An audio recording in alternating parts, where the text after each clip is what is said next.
दोस्तों, कभी कभी जीवन में बहुत ही अच्छा काम व्यवहार करने के बाद भी आपको धोखा मिलता है तो ये वीडियो आपके लिए है। तो वीडियो को अंत तक जरूर देखें और ऐसे स्वार्थी लोगों से बचने के लिए ये बातें याद रखें कि उस लोगों को ये चीजें कभी भी माफ मत करना। प्यारे श्रोताजन, श्री कृष्ण ने कहते हैं कि माफ करना एक शक्तिशाली कार्य है, लेकिन कभी कभी माफ करना खुद को नुकसान पहुंचाने जैसा होता है। ऐसे लोगों को माफ मत करना जो आपकी शारीरिक या मानसिक सुरक्षा के लिए खतरा है। कृष्ण बताते हैं कि माफ करना एक प्रक्रिया है और यह एक रात में नहीं होता है। अगर आप किसी को माफ करने में परेशानी महसूस कर रहे हैं तो किसी विश्वास पात्र से बात करें या मदद के लिए पेशेवर सलाह लें। माफ करना एक निर्णय है और यह हमेशा आसान नहीं होता है, लेकिन याद रखें कि माफ करना आपके लिए है, न कि उस व्यक्ति के लिए जिसने आपको चोट पहुंचाई है। अपने साथ दुर्व्यवहार करने वाले व्यक्ति को माफ मत करना। यह एक ऐसा व्यक्ति है जो आपके लिए खतरा है और माफ करना आपके स्वास्थ्य और सुरक्षा के लिए हानिकारक होगा। अपने साथ धोखा करने वाले व्यक्ति को माफ मत करना। यह एक विश्वासघात है जो आपके दिल को तोड़ सकता है और माफ करना आपको आगे बढ़ने से रोक सकता है। अपने साथ हिंसा करने वाले व्यक्ति को माफ मत करना। यह एक गंभीर अपराध है जो आपके जीवन को खतरे में डाल सकता है और माफ करना आपको और अधिक नुकसान पहुंचा सकता है। एक कहानी से समझते हैं कि ऐसे लोगों को माफ करने से क्या नुकसान होता है। तो खो जाए इसी कहानी में पहले चैनल को सब्सक्राइब कर दीजिए। दोस्तों, एक छोटे से गांव में एक किसान रहता था। उसका नाम राम था। राम बहुत ही दयालु और मददगार व्यक्ति था। वह गांव के सभी लोगों से प्यार करता था। एक दिन राम अपने खेत में काम कर रहा था। तभी एक चोर आया और उसके खेत में से अनाज चुरा कर ले गया। राम को बहुत गुस्सा आया। वह चोर को पकड़ने के लिए निकल पड़ा। राम बहुत देर तक चोर की तलाश करता रहा। आखिरकार उसे चोर मिल गया। राम ने चोर को पकड़ लिया और उसे गांव के सरपंच के पास ले गया। सरपंच ने चोर को सजा दी।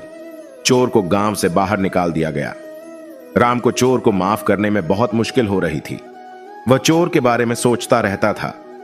वह सोचता था कि चोर ने उसके साथ कितना गलत किया है। एक दिन राम एक संत के पास गया। राम ने संत से कहा, मैं उस चोर को माफ नहीं कर पा रहा हूं, वह मेरे साथ बहुत गलत किया है। संत ने राम से कहा, माफ करना बहुत कठिन है, लेकिन यह बहुत जरूरी भी है। जब हम किसी को माफ करते हैं तो हम अपने मन से उस व्यक्ति के प्रति की गई गलती को छोड़ देते हैं। इससे हमें शांति मिलती है। संत की बात सुनकर राम को कुछ समझ आया। वह घर लौट आया और उसने चोर को माफ करने का फैसला किया। राम ने चोर के लिए प्रार्थना की। उसने भगवान से चोर को सही राह दिखाने की प्रार्थना की। कुछ दिनों बाद चोर राम के घर आया। उसने राम से माफी मांगी। राम ने चोर को माफ कर दिया। चोर ने राम की माफी के बाद अपना जीवन बदल लिया। वह एक अच्छा इंसान बन गया। इस कहानी से हमें यह सीख मिलती है कि हमें हमेशा दूसरों को माफ करना चाहिए। माफ करने से हमें शांति मिलती है और हमारा जीवन बेहतर बनता है। ऐसे लोगों को कभी माफ मत करना। ऐसे लोग जो जानबूझकर आपको नुकसान पहुंचाते हैं, ऐसे लोग जो आपके भरोसे का गलत इस्तेमाल करते हैं, ऐसे लोग जो आपके साथ धोखा करते हैं, ऐसे लोग जो आपके परिवार और दोस्तों को नुकसान पहुंचाते हैं, ऐसे लोगों को माफ करने से हम खुद को नुकसान पहुंचाते हैं। ऐसे लोग फिर से हमारे साथ गलत कर सकते हैं। इसलिए ऐसे लोगों को कभी माफ नहीं करना चाहिए। आपके साथ हिंसा या दुर्व्यवहार करते हैं, चाहे वह शारीरिक, मानसिक या भावनात्मक रूप से हो, किसी के साथ हिंसा या दुर्व्यवहार कभी भी सही नहीं है। यदि कोई आपके साथ हिंसा या दुर्व्यवहार करता है तो उन्हें माफ करना आपके लिए हानिकारक हो सकता है। आपका शोषण करते हैं। शोषण का अर्थ है किसी दूसरे व्यक्ति का उपयोग या लाभ उठाना। यदि कोई आपका शोषण करता है तो उन्हें माफ करना आपको अपने आप को और अपने मूल्यों से दूर कर सकता है। आपको धोखा देते हैं। विश्वासघात एक गंभीर विश्वासघात है। यदि कोई आपको धोखा देता है तो उन्हें माफ करना मुश्किल हो सकता है और यह समझना महत्वपूर्ण है कि ऐसा करने के लिए आपको समय की आवश्यकता हो सकती है। आपकी भावनाओं की परवाह नहीं करते हैं। सभी लोगों को सम्मान और करुणा के साथ पेश आना चाहिए। यदि कोई आपकी भावनाओं की परवाह नहीं करता है तो उन्हें माफ करना आपको असुरक्षित और अकेला महसूस करा सकता है। आपके लिए हमेशा अच्छा नहीं होते हैं।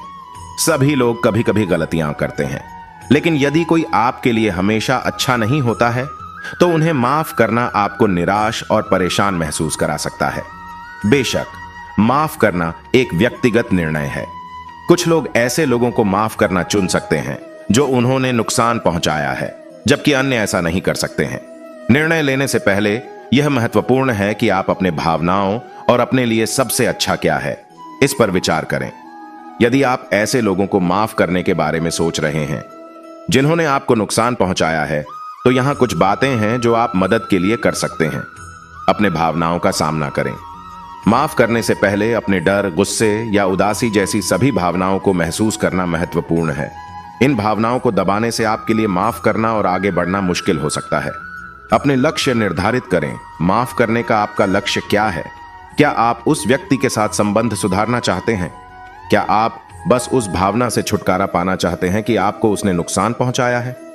अपने लक्ष्य को स्पष्ट करने से आपको माफ करने के लिए सही रास्ता खोजने में मदद मिल सकती है। अपने आप को माफ करें। यदि आपने उस व्यक्ति को माफ कर दिया है जिसने आपको नुकसान पहुंचाया है, तो खुद को माफ करना भी महत्वपूर्ण है। आप उस स्थिति पर नियंत्रण नहीं रख सकते थे और आपको उस व्यक्ति के कार्यों के लिए खुद को दोषी नहीं देना चाहिए। माफ करना एक कठिन प्रक्रिया हो सकती है, लेकिन यह एक शक्तिशाली उपकरण भी हो सकता है।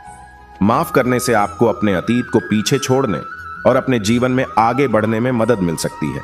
अंत में यह याद रखना महत्वपूर्ण है कि माफ करना एक व्यक्तिगत निर्णय है। कोई सही या गलत उत्तर नहीं है। अगर आप किसी को माफ करने में सहज महसूस नहीं कर रहे हैं, तो ऐसा करने के लिए मजबूर न करें। जय श्री कृष्ण। धन्यवाद।